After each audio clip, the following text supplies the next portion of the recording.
What is the number one 100% guaranteed way not to get a ticket? What is it? Anybody know? Well, if you don't, stay tuned and I'm going to go over the tips and tricks of how to guarantee you will not get a ticket.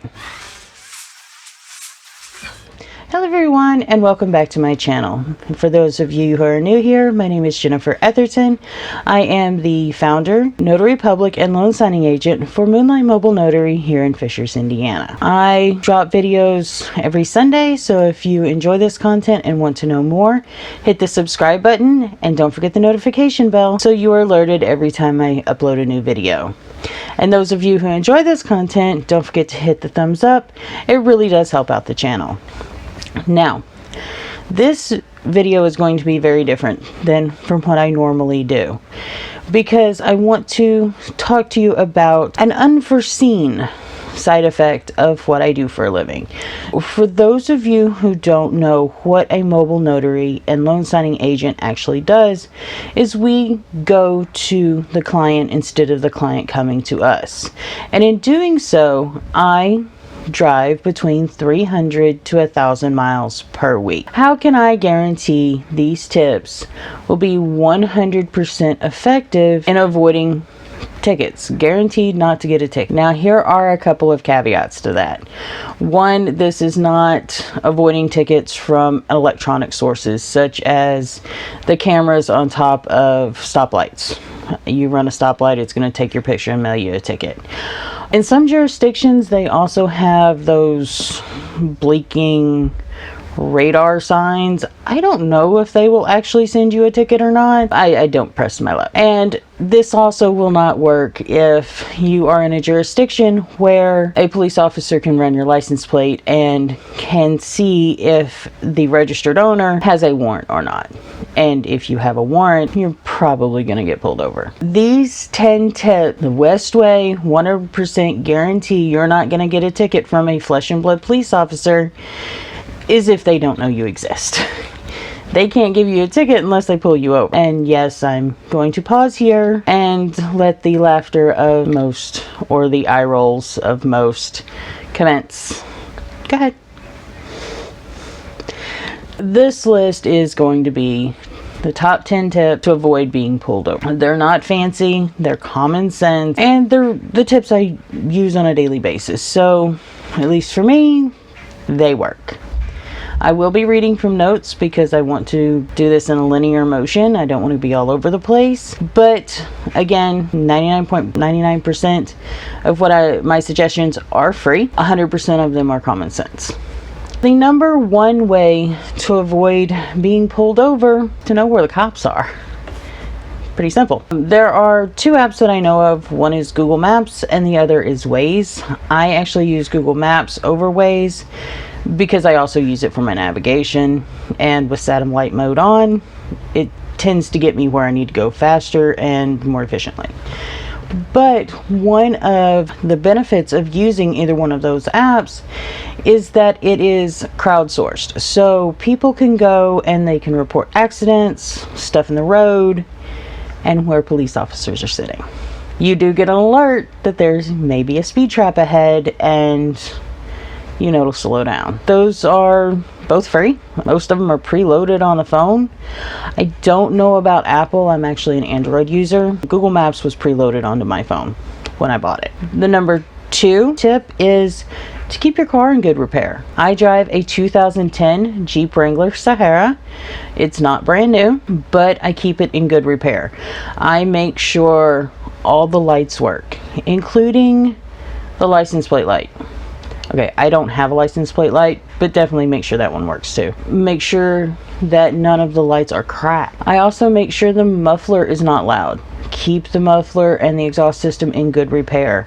I make sure I have good tires. The tent on my Jeep is factory. I'm not exactly sure how each jurisdiction outlines their regulations when it comes to tent, but generally if you keep factory tent, I think the car manufacturers basically pick the lowest common denominator and stick with that. Now, aftermarket tinting, definitely make sure that you are sticking to the lowest common denominator for the jurisdictions that you're going to be in.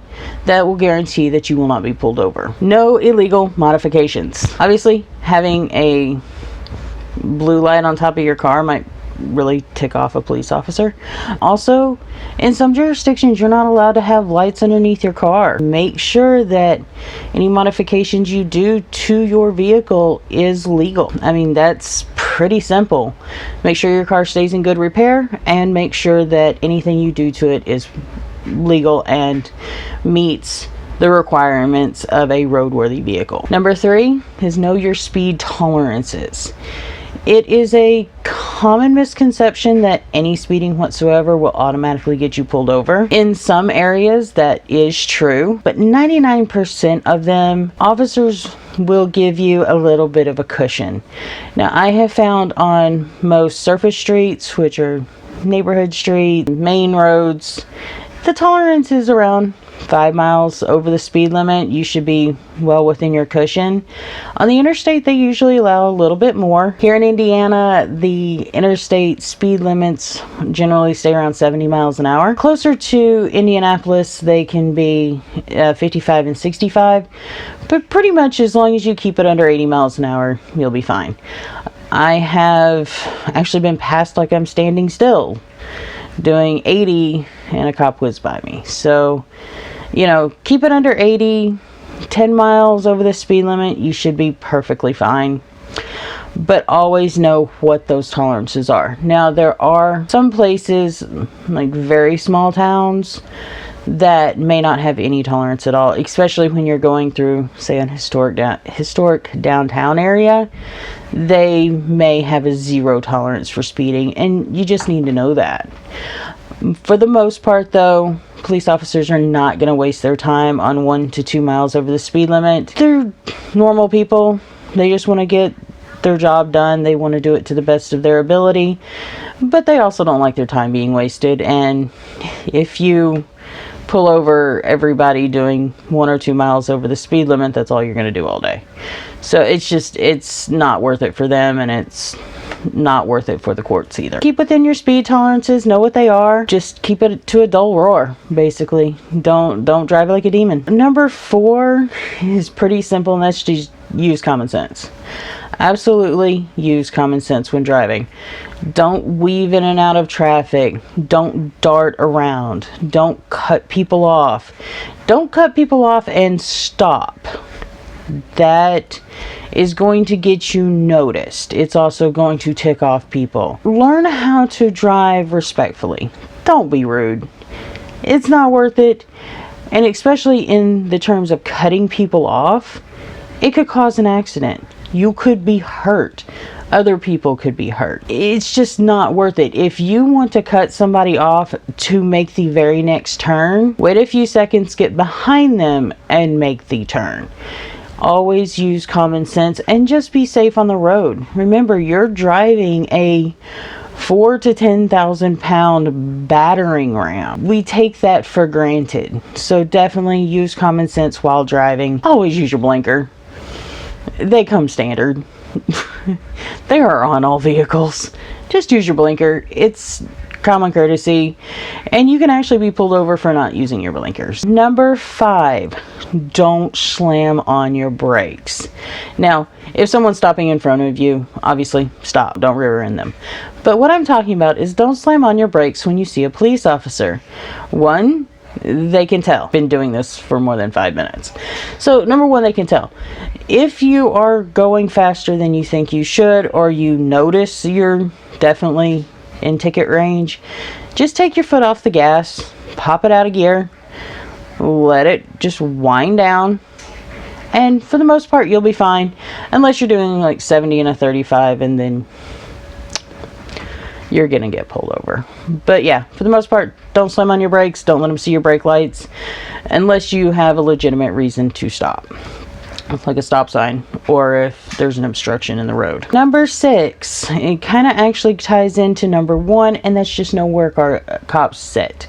Cops will generally be in construction zones, they will be in school zones, any emergency turnoffs or stand of trees on the interstate. You pretty good bet that a police officer is going to be sitting there.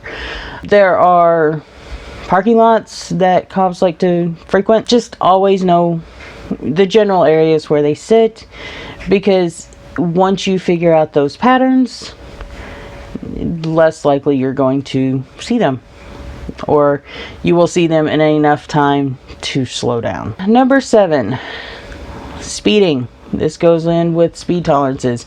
Places to never speed under any circumstances whatsoever. First and foremost are school zones. It's just dangerous. Don't do it. It'll not only save you a ticket, it will save you therapy if you actually accidentally hit a child. It's just not good form. Place to avoid speeding are construction zones. Again, you could hit someone. Save yourself the therapy bill and also a ticket and other legal action, and just don't speed through construction zones. Neighborhoods. Pretty much anywhere where a kid can dart out in front of you for no apparent reason. So neighborhoods, don't speed through them. There are children playing. There are adults not paying attention.